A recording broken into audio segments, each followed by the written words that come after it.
Fake it till you.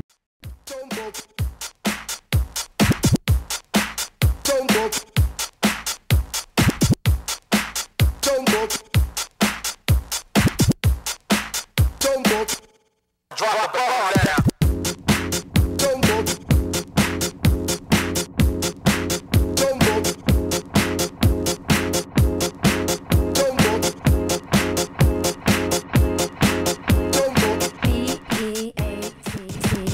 All right, and just like that, we are back. Hey, everybody, welcome to This Pink Cloud. We are a show that is all about multiple pathways to recovery, mental health, and all that good stuff. He already loves it. Yeah, right. I am DJ Kelly Reverb. I am also an RSP. We are gonna. Your caffeine is now cut off, dude. Your caffeine is now cut off. But I am an RSPS, which is a recovery support peer specialist, and sitting in with me, the caffeinated one, the off the wheels on Mio, sitting next to me, Mr. Chad Lamons. Everybody. Yeah, dude. All right, cool. dude. Thanks. Thanks for coming out. I don't have a title. Unlike the super qualified guys I'm talking to. Yeah. I'm here to keep the conversation at like human level. There you go. You're here to keep it real. I'm here for the layman's terms, people. You're here to keep it real. But yeah, sitting across from me, I'm excited. There's a weird story behind this gentleman, Drew Dutton, sitting across from me. We were in the elevator with, I guess, a coworker. What would her title be? Yeah, our director of development, Regina. There you go. Yeah. And we were just talking recovery in the elevator when we were shooting, last time we were shooting. And she was like, are you guys talking about recovery? And then all of a sudden, this happens, and now you're on the show. Love it. Yes. So anyway, let me do the proper introduction of Mr. Drew Dutton here. Okay, not only is he the president and CEO, the president and CEO of Phoenix House, Texas. Then he also is a MED, which is a Master's in Education, correct? MBA, right? LPC-S, LCDC, ACPS. Is that all of them? Alphabet soup. That's right. Yeah. So what do you think you can bring the company, Drew? What qualifications? What qualifications do you have? Letters to spare. Yeah, right. So why don't you, real quick, tell us what all these mean, just for the layman out there. Yeah, sure. So my master's in education I got from TCU after undergraduate. I went on to pursue my professional counseling degree, which is my LPC. Mm-hmm. I did some extra training so that I could be an approved supervisor. Sure. To do the That's the next hours. level, so you can supervise kind pass along. Yeah, sure. Pass along the torch to the next generation of counselors working their way through. Mm-hmm. MBA. My career took a shift out of the clinical world into a lot more of an administrative role, so I wanted to go back to school and really get a strong business acumen and sense for what I was doing. Sure. As I took on more with the organization at Phoenix House. So that was the MBA. I did that through Baylor. And then the LCDC, just because that's the specific field I've been working in for about the last 11 or so years. Okay, and that's the licensed chemical dependency counselor. Yep. And then and then at one point in my career I started working with our prevention department, so I went and got my advanced certified prevention specialist just so I could really have a sense of the things that they have to do in and out of the schools and communities and things like that. So you basically have no idea what you're talking about. Not a clue. Yeah. Right. Hold on. Yeah. Guys, I want you to look down right now and just see the street cred on the screen on this guy. His street And by cred. the way, the LPC is not the same that was so hard for Snoop D-O-double-G with so much drama in the LBC. That's an LBC, not LPC. LPC. That's what I thought. Totally I was like, do you know Snoop Dogg? Completely different. But so you have all this accreditation, but we like to always talk about kind of what brought you to your calling, in recovery. And I mean, I'm looking at you and you look as pure as the driven snow. And I'm excited to actually hear where or what inspired you. Yeah. And the fact that you actually drank a beer. Hey, I'll take that. I mean, Yeah. that didn't used to be the look or the expectation Right. for a really long time. So it's good to fool some people nowadays. Oh I well, guess. dude. Now I have to get the before picture. Yeah, I we'll mean- have to put that in post. I mean, originally telling the story, you know, a lot of times I would start with when I first started using, but I've really, in my recovery, had to pay so much more attention to my mental health. Well, how? Okay. Yeah. How old are you? So I'm 35 right now. 35 right now. Yeah. Until your next birthday, He's then got, you'll be he's got- 36. he's got one accreditation for every single year of life. Yeah, right, For exactly. today. And then I've been in recovery. I'm about a month short of my 19 years in recovery. Wow. Fantastic. Okay. I got clean when I was 16. Okay. Yeah. So, So, wow, Yeah. that's a long time. It has been a while. It has been a journey. You know, like I said, I normally start with the use, but for me, the story really now starts back with mental health. I mean, for me, that was something I struggled with early on. I remember as a kid. I mean, I started counseling, therapy, medications, things like that from like age 6. I mean, Right. It was a wild. Well, what was? Yeah, Wild let's child. hear. Just- What was? I mean, what was going on? Was it Drew was just like a hyper kid, or what was it? So, you know, I was adopted when I was Okay. 4 days old. So Okay. I've never met my biological family. I've been raised, you know, with my parents, who I could, you know, consider and call my parents. Have been phenomenal supports and resources, but man, did they get a wild child when they adopted me. And Right. it was that, you know, so it was just years of trying to just get me calmed down in the classroom, Uh-huh. kind of under control. I don't think I realized till I was older how much of an impact that has on you. Just the constant prescriptions and the constant doctors and Oh, the yeah. constant questioning. You know, And you're a child. yes, you know, the wear down of any rough moment in classroom, being asked, you know, did you take your medications today? Are you on your meds? You doing what you need to do, kind of thing. Right. Really start to grow up with this idea. Okay, something's broken. Yeah. You know, like I'm not. Like not everybody else is Right. No on one else medication. seems to be having yeah. to do this stuff, go to these different, you know, people all the time, Uh-huh. take all these different things. So that definitely began to kind of wear out. And I know I struggled a lot, you know, I mean, it was just out of control energy for the longest time. Mm-hmm. You know, depression, anxiety, a lot of those different issues. My family put me in a private middle school for a while, hoping they could kind of slow things down. They saw some of the issues start to develop, and that's around the time I started using for the first time. I think it was in like 7th grade, maybe 12 or 13 years old. Something And like that. and then as a 7th grader, what's the DOC? What's the go-to? So at that time, marijuana and alcohol Uh-huh. was what I started with. Right. And I don't think it was until maybe high school or 8th grade that I started moving on to a few other things. Mhm. And then I think the strategy was repeat the 8th grade. So I'd passed the 8th grade, done everything I needed Sure. to do, but really behind just kind of emotional development, physical. I was a tiny. Gotcha. A late bloomer. Yeah, A late bloomer. I was a late I had bloomer too. puberty Yeah. So I mean, I always looked 4 or 5 years younger than I actually was, which didn't help because teachers were more than willing to be enabling of. Right. Sweet little Drew. Look at the He little couldn't have child, possibly yeah. been the one to do it. Right. And everyone else knows I'm just raising absolute hell. Sure. Around every corner. So went through that, and really all that did, you know, I just kind of wound up a year off from all my friends. So I got into high school. All my friends were sophomores. I'm a freshman. Really got mixed in with the wrong crowd kind of at that time. Stopped going to class. Well, you were the continued- leader then. Now, Yeah. because you had already been there, Yeah. done that. So, hey, follow me, guys. Exactly. Yeah. So, you know, that continued to get bad. You know, just not going to class, not going to school. I think I had a 0.9 GPA my first semester of high school. Ultimately wound up getting expelled into some legal issues, largely around like truancy, destruction of property, things like that. Right. Start breaking into houses, breaking into cars, things like And that. was this just more of a thrill, or was this in Honestly, order to support, not somewhat even, of a I habit? mean, barely to support. I mean, Right. honestly, just like more of the Just thrill. thrill I mean, seeker? Just Yeah. I would steal stuff. It just half the time I'd give it away. Yeah. And some of the times I'm selling it, but other times I'm stealing just to see what I can get away with. I mean, Right. just something to do, Mhm. some type of rush, something to distract me from everything that's going on and try to feel a little bit different.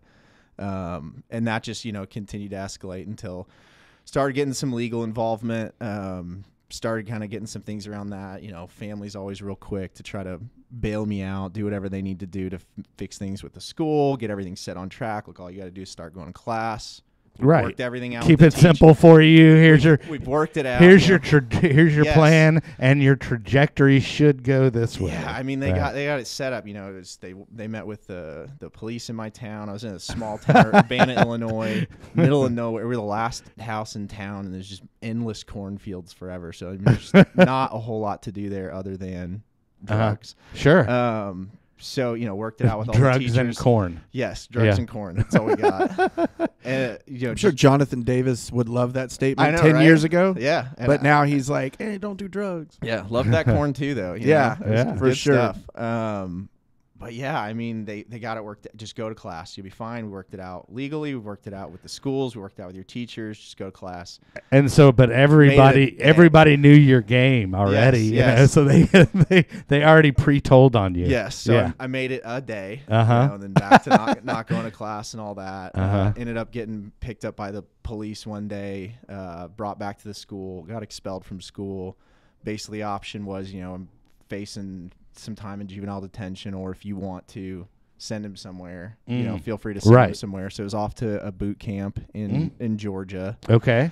I have bear with me. I have a Like- severe peanut allergy. And Okay. I've learned Hey, that this, holler. No, I Yeah. did too. I Okay, did there we too when go. I was a kid. Yeah. So I don't know. So if you know- now I just despise them, and they are the most disgusting legume out there. Yes, thank Yeah. you for knowing Okay. their legumes All and right. not nuts as Yes. well. Yeah.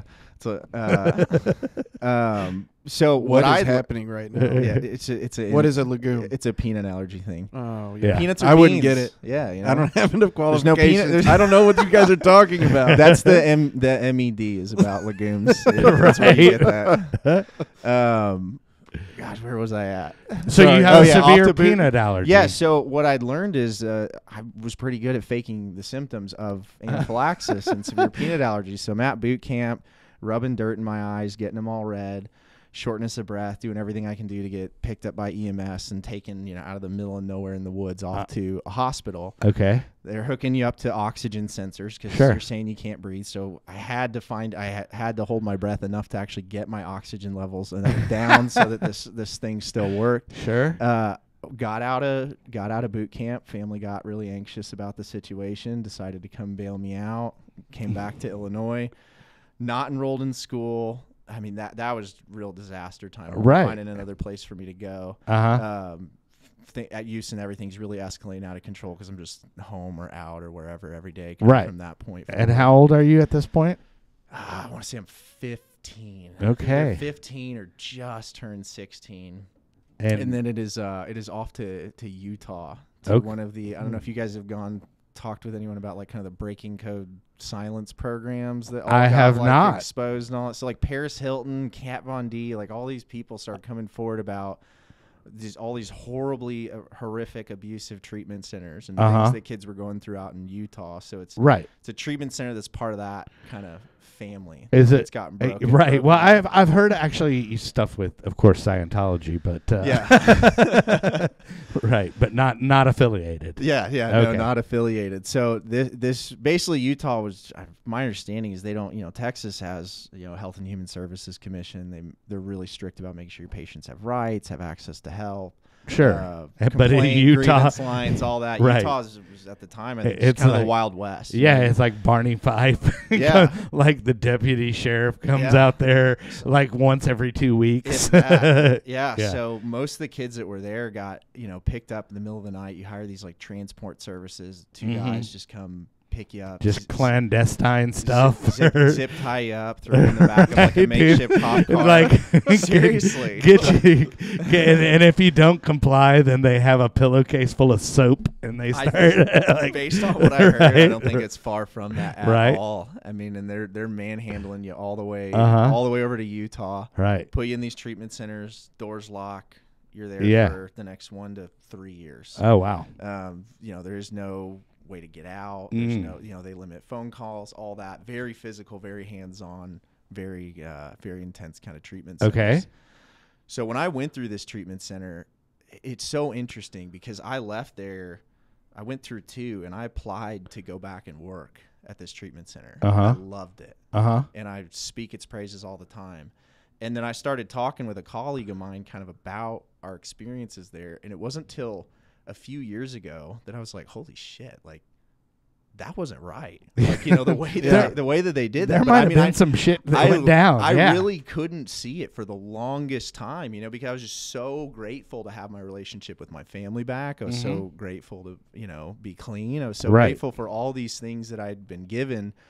I don't think I recognized, like, they could have done this in a much safer, better way. And then Right. I think, But would it have worked on you? yeah, I don't know. You know, Yeah. I like to think it would, but you know, Right. this, the what's interesting is that both of us, you know, I've worked at Phoenix House where we've developed this whole treatment model rooted in strengths-based principles, positive psychology. I mean, it is the antithesis of like everything I went through. Right. I mean, it takes kind of that old school. You got to bottom people out, shame them, punish them, make them feel horrible for their Right. change, and instead just, you know, maybe people can just start feeling better. Right. You know what I mean? We can build on things Sure. they do well, Maybe we build on can. their strengths. Yeah, I and gotcha. Maybe if we don't treat them so poorly, you know, the completion rates won't be so bad, and they'll stick around and Right. engage Yeah. in treatment for a while. You know, early recovery is not an easy time. You got someone screaming at you on top of it. You Right. might not hang around too long. So, you know, I'd been doing that, and she'd been doing all this. She went into the research science side and been doing all this research on effective adolescent treatment. So it was interesting to see we'd both kind of gone into more positive ways to effectively engage Right. adolescents, kind of with our careers, kind of this like overcorrection for what we'd been through. But I Right. don't think I'd been kind of aware of it. And it's weird to talk about, you know, because I don't ever want my family to feel like bad or responsible for having Right. like sent me there. Right. But when I think about like I mean, it's horrible. I think, Well, but let's say you were not completely innocent. Yeah, that's fair. and let's just say that you know, maybe the resources at that time were dwindling, and I'm not talking financial resources, yeah. but I'm just talking avenues. Oh yeah. It starts to shrink down the list. Well, that didn't work. That didn't work. That didn't work. Agreed. Well, there's this place in Utah. Yep. Yeah, I mean, I don't think I'd be where I was today if it wasn't for it. But Right. I mean, it's some intense interventions and things they had us doing, and then I think they eventually got shut down. I think Dr. Phil got into some trouble over that place. He sent a girl there, and the staff like broke her arm. Oh, wow. All kinds of stuff. Right. Kind of gone down, you know, at that place. Yeah. But I think they're under. Yet a young Drew Dutton thrived. Yeah, young little 11-year-old looking Drew, just kind Yeah. of wandering around trying to figure out how to not get, you know, body slammed every day and learning how Right. to do some step work. So Yeah. So you get clean, and then does that inspire you? I mean, what's the in between here and then you know, Phoenix House? yeah, so I had to finish up. I had to finish up high school. So I was at that program for a year, and then kind of went to like GED? this. No, I finished high school. Oh, okay. Yeah. Wow. So, okay. you know, You actually went the I did hard way. Yeah, did the whole thing. Finished up. Okay. You know, because I was just a freshman at this point, so I mean, I'd kind of lost a year. You know, so through summer school and taking extra Right. classes, I was able to graduate relatively close to what would have been on time. So I went through that program and then kind of this other boarding school. Finished up. Came back to Texas to go to TCU at that time. Mm-hmm. I originally wanted to teach. For whatever reason, the thing that I found that I was good at was physics and chemistry. So that was my original undergraduate Well, degree. that's because you can blow stuff up. Exactly. Yeah. Yeah, it's super fun. You know, making the appropriate things this time. So through my undergrad, I did physics, chemistry, secondary education. I was going to teach high school physics. I wanted to teach kind of in that environment or in that setting, like a therapeutic boarding school or treatment center or something like that. Right. And then after that, went on to get my master's in counseling. You know, I student taught at Pascal High School over in Fort Worth for a while, AP physics, and then went back, got that degree, and then I worked for a program called the Right Step over in Euless, Texas. Oh yeah. Right. Profit version. I think they're positive recovery centers now. with Okay. Dr. Jason Powers and all that. But actually, very similar work to what what we're doing at Phoenix House as far as kind of the positive psychology. Okay, and this is approaches. kind of maybe was an inspiration behind it for that, or what? Yeah, well, he switched it over, I think, after I left. Kind of at that Okay. time, it was just kind of your treatment, your Right. traditional treatment model, and then we'd I think they bought out by a company called like Elements Behavioral Health. And Uh-huh. I came over to Phoenix House, and I just loved the nonprofit Mm, sector. I mean, right. to me, that was the hard part about the for-profit. The minute you don't have insurance, you Sure. can't afford to pay. I mean, you're just done. on Yeah, the and that's a spot. lot of people out there. So I mean, there's a huge sect that still don't have insurance. So yeah, I mean, it's, yeah. it's the biggest barrier, you know, to people being able to get access to treatment. I mean, it's just Sure. outrageous. As I'm looking at you, I'm imagining a younger Drew Dutton. Did you look like Chucky at all? I think young, yeah, I definitely had the We're hair. gonna have Wasn't to quite we're gonna have red. to see some childhood photos. Yeah. I don't know if there's any of me with the knife in hand and all that, but Right. definitely raising some hell for sure. Right. But yeah. So okay. So you get so this organization Phoenix House, which is now Phoenix House TX.org. Yes. It actually switches. It starts in New York, right? Yeah. So it was originally started over 50 years ago as a halfway house by Mitch Rosenthal, and became a national organization. They had locations in New York, New England, Mid-Atlantic, Florida, Texas, California. Mm-hmm. And then a few years ago, the band broke up. The band broke up. Every region came their own standalone company. So Phoenix House, Texas got to stand on its own. We focused specifically then at that time on adolescent care. That's what we felt like we were good at, because Phoenix House doing everything from halfway houses to prisons to adults, adolescents. I mean, the whole gamut, everything Right. you could do. But Texas felt Well, our so, strength was- okay, so the Phoenix House, Texas. Let's talk about what that actually does. Like, I mean, what y'all service the what, like ages what to what? We do 13 to 18. Okay. You know, we can get a waiver for 12-year-olds, and this year has been the first year we've been having to do that pretty regularly. Mhm. You know, we're seeing, use disorders that require residential level of care more and more kind of at young Right. And ages. now, is this like substance use disorder, or is there also like I mean, obviously there's a mental health portion Yeah. to it, but do you find that sometimes it is just mental health?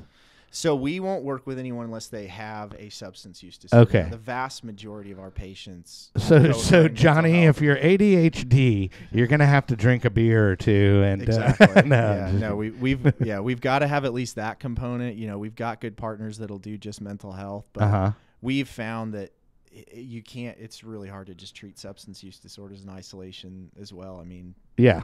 people are dealing with depression, anxiety, mood disorders, Uh-huh. and a lot of them just have never been in front of a psychiatrist or don't know that that's what they're dealing with. Right. They're well, trying to and self-medicate if you on their own. and if you don't have that thing called insurance, Right. maybe you don't have access to it. So, that's what really has drawn me to Phoenix House. I mean, addiction does not discriminate Right. at all. It is not, worried about your socioeconomic status, your age, your gender, your race, any of that, Mhm. but treatment options do discriminate, unfortunately, and not everybody can get the same access to care. I was really fortunate to get long-term, care, but that was just luck of the draw. Right. Kids are not in control of their family's financial situation or insurance situation. So we treat, if you meet criteria for a substance use disorder treatment, you can get into Phoenix House, Mm-hmm. period. If you meet criteria, that's it. If you have insurance, that's great. If you What don't, is that's what great. what what would you say criteria? I mean, without going through an intake Yeah, form, but substance use that's starting to cause problems in your daily life. Uh-huh. Whether it's causing impacts at school, your family life, your mental health, any Uh-huh. of those issues.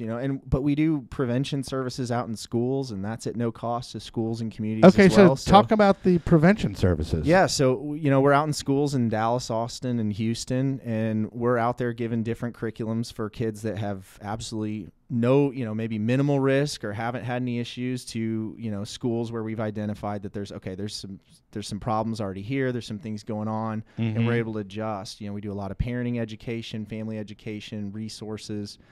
We partner with the DEA to do drug takebacks every year, so they do a lot of really, really good community work. When you say drug takebacks, So come drop off basically all those prescription, primarily opioids now that you've got. sure. And, we're able to get like hundreds of pounds of that stuff, off the home, out of the home, where a lot of this Right, opioid where it use might has start with a kid that's like, oh, Absolutely. mom's got some hydrocodone left over. Exactly. You know, Yeah. over prescribing opioids for so long. Oh, It's yeah. just stockpiled everywhere. Yeah. So it's a good opportunity to kind of get it cleaned out of some of these homes and out of the community. So it's good work. And then after that, you know, we've got our outpatient and residential, and again, we work with insurance, we work with Medicaid, we have state funding. So let's We've talk got- about the residential Yeah. portion of it, like so, because I know that y'all are actually in this building. The headquarters are, Yes. but then the residential building is off of Harry Hines. Yeah, right? we're over Harry Hines in the tollway, basically. Okay. Over on Reagan Street. We've got a 32-bed facility, Mm-hmm. male and female. We're currently updating our female unit. Should be open here in maybe 3-4 weeks. I know that's the exciting, the breaking news Absolutely, here. Yeah, so girls unit on the way. I mean, there's been a there you go.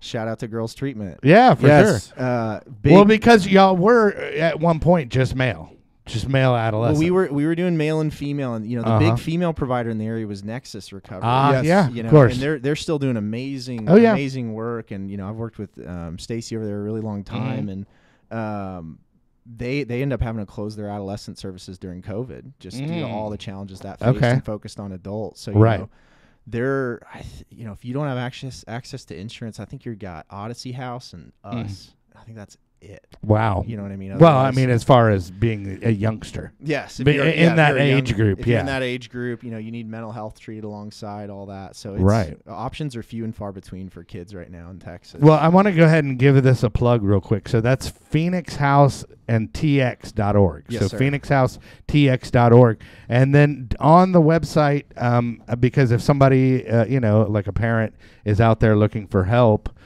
they can just contact y'all through the website or. yeah, there's a contact at phoenixhousetx.org. Give us an email or 844-PH Texas, and Uh-huh. we do free screenings, assessments, and drug tests as well. So Wow. financial issues, transportation will never be a reason, you know, someone doesn't get access to care. Right. And then, so do y'all Wow. basically, do y'all actually have all this set up in the different cities? I noticed you said something about Austin and Houston. And Yeah, those so where are you at in the different, and I guess you're running the whole show, right? yes, Yeah. trying to. Yeah. Well, Yeah. the whole It's- territory of Texas. Yeah, big team help. We've got a super involved board, but you know, our two residentials are Dallas and Austin. We take patients from all over the state. I mean, Okay. they're not local to those communities necessarily. at all. Gotcha. The outpatient programs are, because they've got to be, you know, within driving distance, and that's where we add in Round Rock, San Antonio, Houston.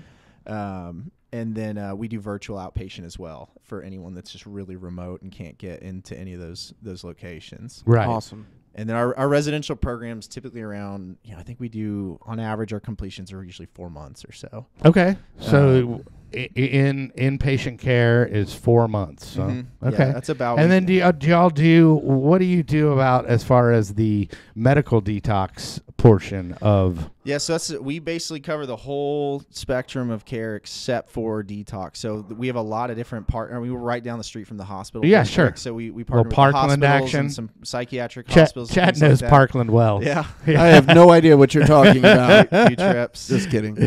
So we'll work with them. They'll handle the detox and then transition them over. And we've got an on-site psychiatrist and medical director, make sure everything's going okay. Okay. And we'll take them from, you know, right out of detox all the way down to the lowest level of care. We can work with them the whole way. Right. That's great.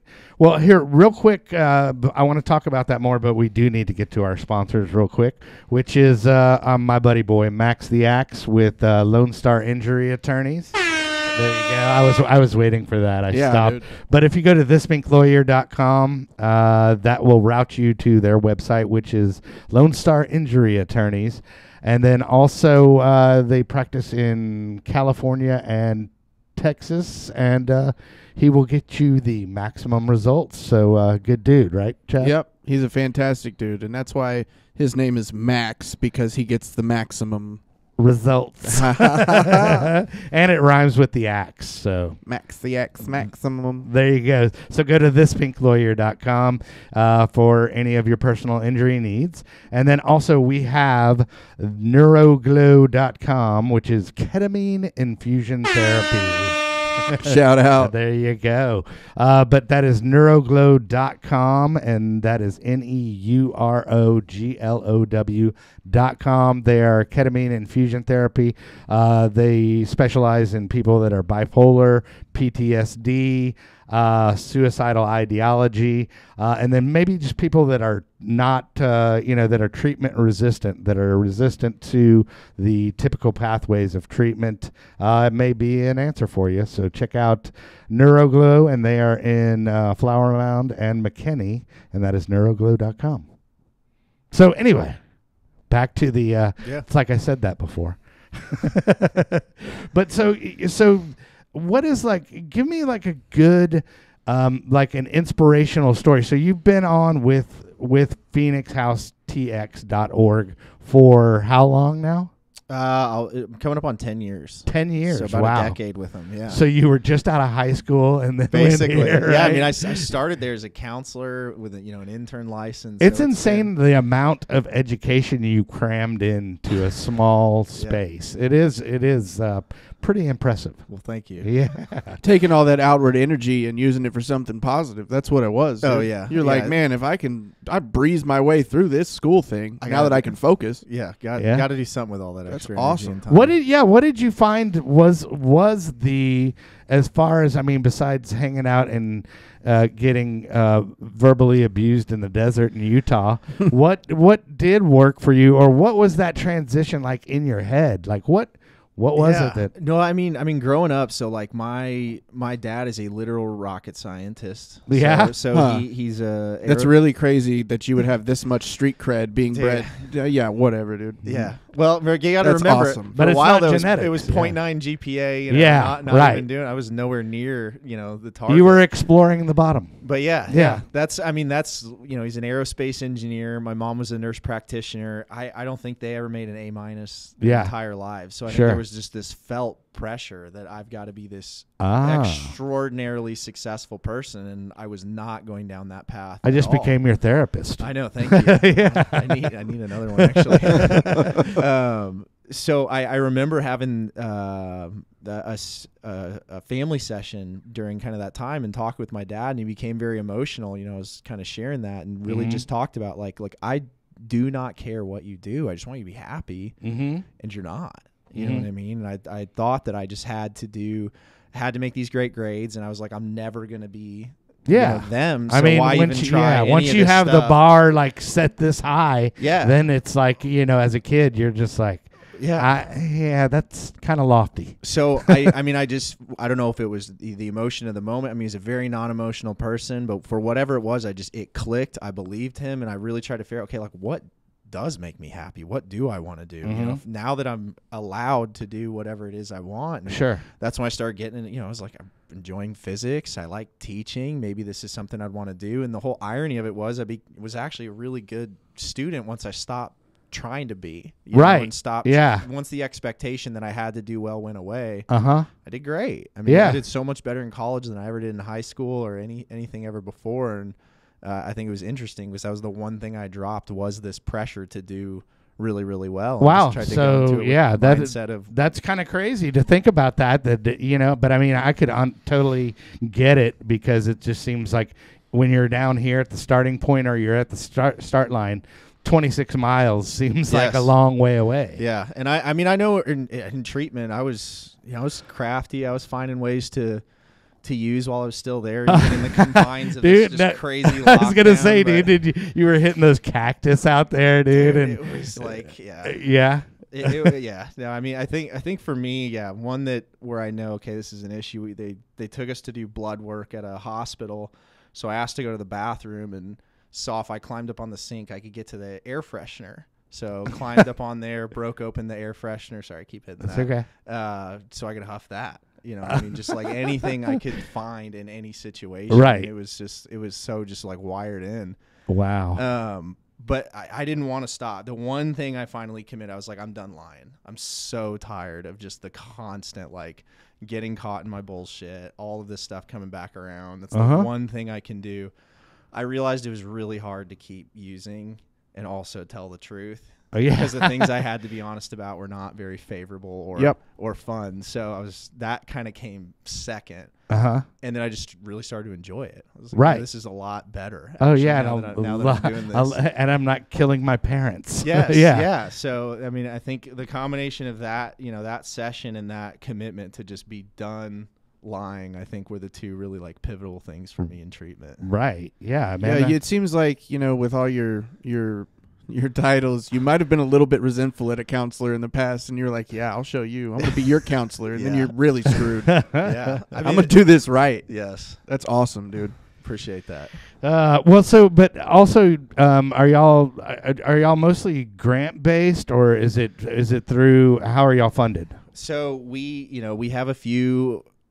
have some patients that have insurance and Medicaid, but even Right. still, if you've got the highest paying private insurance, they're not going to cover 120 days in treatment. They're Mhm. going to cover Yeah. 3-4 weeks tops and say, all right, you're ready to go. Even though what we see is anything really less than 90 days, the outcomes are basically Yes. the same as 1 to 3 days in treatment. Mhm. The big NIDA study to show, anything less than 3 months, you're basically wasting your time, unfortunately. And most insurances deny well before that. So even our patients with insurance, we apply for this kind of block state funding, but it covers maybe half the cost. Mm-hmm. Yeah. Excuse me, of what No, it takes to cover this to cover the treatment. So we fundraise like crazy. Okay. So Yeah. we're doing grants, we're working with corporate sponsors, we're doing everything we can volunteer based to do that. Right, and that's what I was going to get to. So if they go on the website, not only can they access all Yeah. what you're about, but they can also help out. Yeah, and I think what's great is our Go ahead. All that air Okay. freshener coming back. seriously just mentioning it. It smells great in here. That was good, dude. It was all that huffing from when you were 15. Never gonna go away. Smell that? That's lemon Febreze. They That's- haven't made that in 10 years. That's Lysol. Yeah, right. Down there deep. Now I'm totally lost. I'm sorry, dude. No, you're good. You're good. We were talking about insurance, funding, Yeah, funding. And, huffing. yeah, right. It covers about half the cost. So we're fundraising to do all the rest of that. People Uh-huh. can donate on the website. What I love though is there's this thought that it's free treatment or it's accessible. It must be less quality, but Right. we know that most of our patients are going to need mental health counseling. So we don't hire one mental health counselor. I mean, every single one of our Right. counselors, It's not like one mental health counselor per 32. which I've seen that model. Yeah, right. Everyone else Absolutely. is an entry level kind of LCDC or Uh-huh. drug and alcohol specific. So we hire all master's level clinicians. Oh, We wow. do we do a ton of experiential counseling where they're out in the communities doing activities, running all these different types of rewards, incentives, and programs that we've got going on. So it's really top tier treatment, also at Right. no cost to the family. But I mean, it's a tremendous goal for Regina, who you met in the elevator. yeah. Trying to fundraise that every single year to make sure they can keep getting those. Yeah, good well, I mean, it services. sounds like y'all have really, have a fantastic foundation. Obviously, you've been in business for Yeah. over 10 plus years, but then it also seems like that you have plans for growth. So, Yeah. I mean, what else? What's next on the horizon? Before COVID, we would approach schools and places all the time. What are your thoughts on an outpatient on site? Mhm. Bring your students in during the day. or I maybe think right that after school. I personally think that's a great Seems idea. like a great idea. Especially with the fentanyl, outbreak Yes. and everything, and it just being there. Yes. And, yeah. So before COVID, we were getting a lot of that sounds like a great model, but our kids don't use substances, or we don't have those problems here. Sure. Yeah, they're it's a human condition. That Right. Apparently not humans that are at this school. Right. So Not our humans. after COVID, I mean, it's a line of people. Please come to our schools. We Oh, wow. cannot get a grip on fentanyl, on opioid use, on everything that's going on in our schools. We have no control, and we need your help. So Right. we've gone from having to really fight to get our foot in the door to having to really figure So out, okay, please help. where do we want to go Right. first, and how do we want to be strategic? And you're about and this? you're actively hiring all the time. All the right? time. Yeah. We've got recovery advocate positions and counselors. We have licensed, unlicensed, management, entry level. I mean, everything. Right. We have 120 plus employees, that we're working in. We Right. have roles and things that are changing all the time. So So would your like third grade teacher, if we interviewed her, like would she be? She wouldn't believe you. She would be shocked. Not that little shit. She wouldn't believe me. The fact that you mentioned the third grade teacher, because she was the Is one. there that, a story She was behind the the one third that grade? didn't believe. I guess this is karma for faking all the peanut allergies, but she was the one that didn't believe you could be allergic to the smell. Oh yeah. So she would always sit by me and eat this big peanut butter and jelly sandwich, and my eyes would be like just itching and going nuts. And she's just like, "This is all made up. Yeah, you probably you can't have a reaction." You probably deserved Well, it. I like dude. pre-deserved just a it, little you know what I mean? torture. Yeah, right. I feel like I was owed a few fake reactions as a result of that one, but yeah, Oh, it was no. the third grade teacher. And she would- Anti shout out Miss Kemp. She would she would drink a Dr. Pepper. And, no, she would get this, dude. There it is. There you go. She would drink a Dr. Pepper and then burp and blow it on you. Go, Seriously, man. Oh, it was rough. Take a little peanut allergy, kid. Yeah. Yeah, I think there's Wow. I think there's a lot of people that wouldn't believe it. I've never done an anti shout out. I haven't either, but that was cool. Hold on. Shout Anti down. shout out. What was it? Miss Kemp? Miss Kemp. There you go. That's funny. But yeah, I mean, it's it's interesting to think about people from the past too. I mean, you've got those people who probably wouldn't believe it, but then I go back home every once in a while and see it's just my friends are just doing the same. yeah. Yeah. They're just on repeat. It's just crazy. Right. You would think, okay, 10 years has gone by.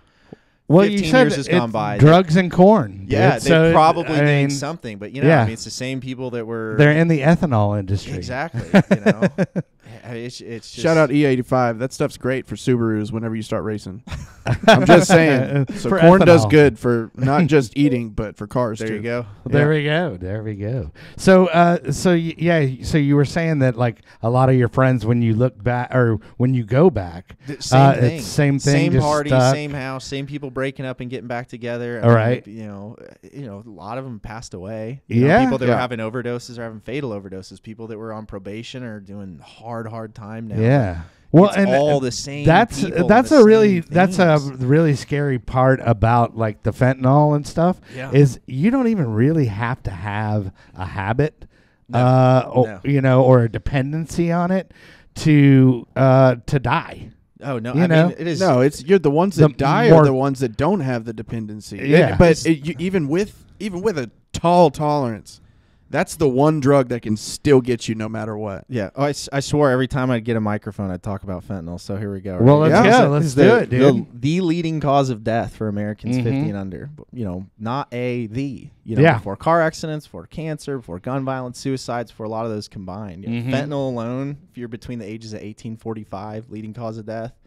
We declared an epidemic when we were at 90 people a day. We're over 300 people now. Right. every Well, I single was day. just talking last week. With your alphabet soup. Yeah. I would, I would say that you would have, maybe an opinion on what we can do. My thoughts on it is, just in a small part of it, but maybe put some regulations on pill presses. Yeah. Having that out Yeah. there, so the blueberries aren't the blueberry factory shut down. You know what I mean? That's the illicit production. What killed it? Yeah. For originally it was just we were over prescribing forever till 2012 when everybody started. Right. States started suing pharmaceutical companies and all those issues, Yep. and then right as the prescription rates started to decline, illicit manufacturing just stared going through the roof. But I think yeah. that, but also not being afraid of Because har- young Drew Yeah, that's would right. have been in his basement just boom, Oh, seriously popping them Yeah. out, dude. And that's really funny you say that 2012 because I got in a car wreck in 2008 and left leg was broke a lot of places. They almost had to amputate it. They amputated my right leg below my knee and like they pumped me full of Dilaudid and Norcos. Yeah. And it was like this is pre-opioid. Well, the opioid crisis was going on, but it wasn't frontline news. Yeah. Right. So like they kept pumping me and pumping me and pumping me and like I have one of those feedback loops that they've just recently discovered where the more your pain goes up, the more pills you take, the more pills you take, the more your pain goes Right. up. Right. And that's just how it works now. I mean, it's out of control. And so like they just cut me off one day because it started to get frontline news and I asked for my prescription like a day or two early, so they just no Suboxone, no nothing. And then that just I was down that path anyways, no matter what. Well, and I can't blame them. I was for gonna anything, s- but I was that's just gonna how a- it was happening to everybody. I was going to ask him, but in your opinion, do you see anything that we could do to help the fentanyl, help curtail the fentanyl epidemic? What would you like, we from can't be afraid of harm reduction. I think that, the U.S. and Texas in particular has been very resistant to, initiatives like Narcan, needle exchanges, just so many different things that the research just show helps, drug use goes down, STDs go down, crime rate goes down. If worst case scenario, drug use stays the same and everything else is going down, but there's this thought that it's just promoting and encouraging drug use. We worked with so many schools and universities that don't want Narcan, available to their students because they think it encourages drug use. Well, and we were also talking about fentanyl strips being paraphernalia. Right. Yeah. I mean, which is crazy. These same schools have fire extinguishers, but are they concerned that is that promoting students to start the fire? That's a fantastic way to look at it. Or a defibrillator. Right. You're encouraging heart attacks. Yeah, that's right. We made these same arguments like when we introduced like airbags and seatbelts. Like people were livid about it, saying everyone's just going to drive recklessly and crash, and there's nothing to support that. Right. So, there are a lot of people that are getting on board with it, but we're behind. Right. We need a lot of that out there. I mean, just to try to prevent the deaths while we get some better legislation. And your organization is out there and going to schools, as much as your assets let you get out there. Yeah, but like you said, it's people picture these overdoses must be daily opioid users, heroin users. I mean, it's not at all. It's your college student thinking they're taking an Adderall to study, and Yeah. someone Right. at a party thinking they're taking ecstasy to just make the experience better. Sure. I mean, these are not in any means intentional. These are accidental overdoses. A lot of people have no idea what they're even getting, especially with the pill presses making it look exactly like it looks like a Flintstone vitamin. Exactly. And the tough thing about the pill press regulation and stuff, sorry, I'm going to say something because I'm a little educated on this kind of stuff. All right, let's hear it. Let's not worry about how. But the pill presses are like manufactured like wholesale in China. And they, or most likely in some one of those areas where it's incredibly cheap to machine stuff like that. So then they make them, and then they used to send them over here, and then that's when like the Xanax and stuff started really popping off back in the day. And then they started being wise to that. So they would look and see, on shipping manifests and stuff like that, the DEA started intercepting a lot of that stuff. But a lot of it comes disguised. But nobody's really pressing the pills themselves here anymore. The biggest problem is they're being pressed in other countries that do not do that kind of shipping checks and stuff like that, because they're known manufacturers. I don't know, the man. second one manufacturer gets busted doing it, then another one pops up. Well, and it's the same way that chemicals keep changing. To me, yeah, I mean, I agree. I'm sure there's a shit ton of pre-made pills that already come across the border.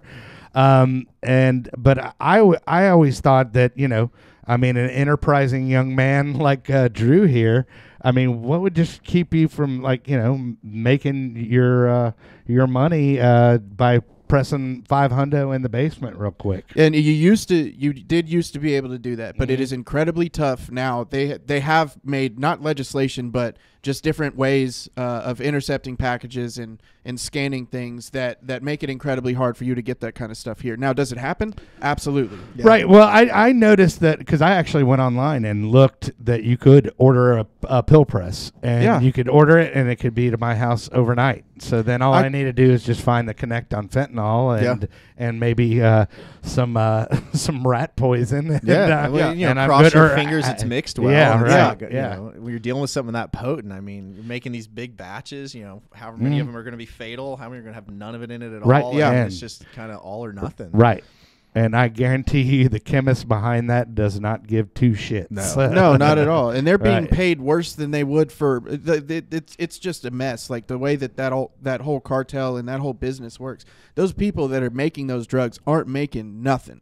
They're doing it to like feed their families. Yeah. Mm-hmm. You know what I mean? So they don't care what's happening with it. The only thing they care about is a bottom line. Mm-hmm. And if they're not meeting the amount, you know what I'm saying, then they're dead. It's exploitation all around of the people that are using it. 120%. I mean, I'll always advocate for treatment before, punishment or incarceration. But there's a difference, in my opinion, between someone dealing with the substance use disorder and someone trying to exploit absolutely right with a substance use disorder. Right. And that's where little I feel like body brokering. Is that where you're headed? There's some that we can send them to Utah. There's I think that's where there's a need for legitimate criminal justice involvement, and everyone else just needs treatment. Yeah. I mean, it's just it drives me nuts. Right. This is the one disorder where the symptoms have been criminalized. What I mean? You're not getting depression or anxiety tickets or anxiety court time tickets, for that. man, But dude. being Anxiety tickets. But God. being under the influence of substances or having it is a symptom of a substance use disorder. I mean, and then we've criminalized the symptoms of it. These are signs that someone needs help for something. Right, for a and disease. even if they're peddling usually to support. Right. Support. Yeah. And if we, there's a difference between that versus someone that is just purely exploiting this disease for profit. Okay, well, I am going to say that Drew needs to be running for mayor now. I think that it wouldn't like surprise me if the guy ends up being president one day. I'm not gonna lie. I like it. Like I that's like it. like he's already CEO, so Right, yeah, he's already top exactly. dog, and he's One already step blah away. blah blah and LDD Right. and CCC. You know what I mean? He literally has every letter of the alphabet Exactly. and all of the even all the vowels. You know what I mean? Yeah. That's pretty awesome. Well, hey, man. So I can't thank you enough for traveling one floor down. And it was an arduous elevator ride that one floor down. was. But I'm glad. Kelly that- just said arduous. I'm glad the universe put. Yeah, I just You just- I just said what is a synonym for? What is Hold on, what's a synonym What's a anyways? synonym for tough? Oh, Cinnabon. Yeah, I like Cinnabon. Cinnabon. What is sad though is that Yeah. it was one flight of stairs, and I did take the elevator. That's funny. That is funny.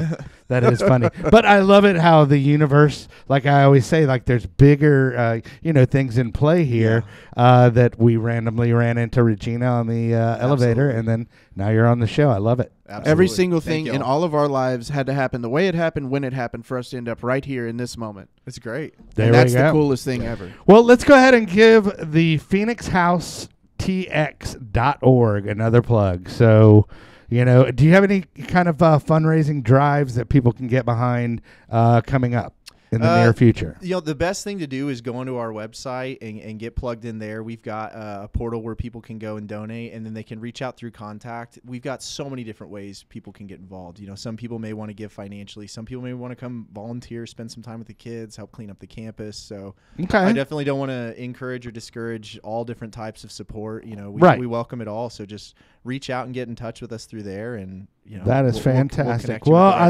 love resources. what you guys are doing, and I love that it's for that certain age bracket where parents are probably just Yeah. like, what do I Yes. do? Yes. What do I do? Absolutely. And y'all are a resource for a niche market, which is a very important market because Possibly the most important. we would market. not have a Drew if it wasn't for Utah. That's true. Yeah, Yeah. So, but anybody you'd like to shout out to, or we always give the guest an opportunity to do that. I mean, I really shout out to you guys. I really appreciate you taking the time to do this. I think this is Yes, it's Shout out super us. important work. I think these stories are important. I think that these people that are fighting this good fight's really, really important. So what you're telling them to do is to subscribe, Absolutely. to like, to share. Yeah. At this moment, we Absolutely. realized this was unprovoked. Truly, Right. though, I mean, I've gotten to plug my organization a lot, but I think it's really, really powerful what you guys are doing. I think it helps fight stigma in a really, really big way. Well, we are going to give you a sticker with a barcode on it, or a QR It's a code. really cool sticker, too. QR code, so Yeah. you can and put it prominently, and you can have Got the it. parents scan it and the kids scan it, Yeah. and because they all have them phones now, man. They do. Yeah. They do. Confiscating But, them all the time. Right? I'm sure you are. Hey, but Get in the car with these zip ties. Sending you to Utah. Right?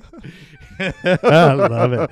I love it. We do need to go into post and find a picture of you as a kid and Yeah. put it in. I was post. like, I've been so excited at one point in my life to go to Utah, and now like the way you just told that You story, just- I'm like, you well, just- I guess I'm old enough that I would enjoy it, but I'm glad I Right. didn't go when I was because I was a little Why alien not make too. it back, man? That's funny.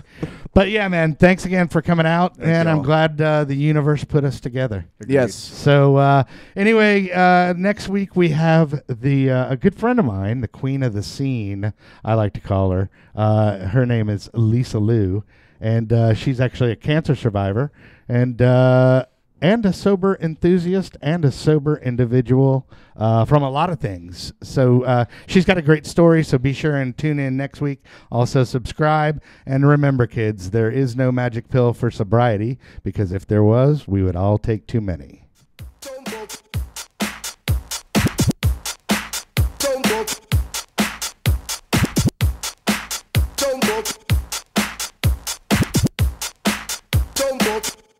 Drop the bomb now.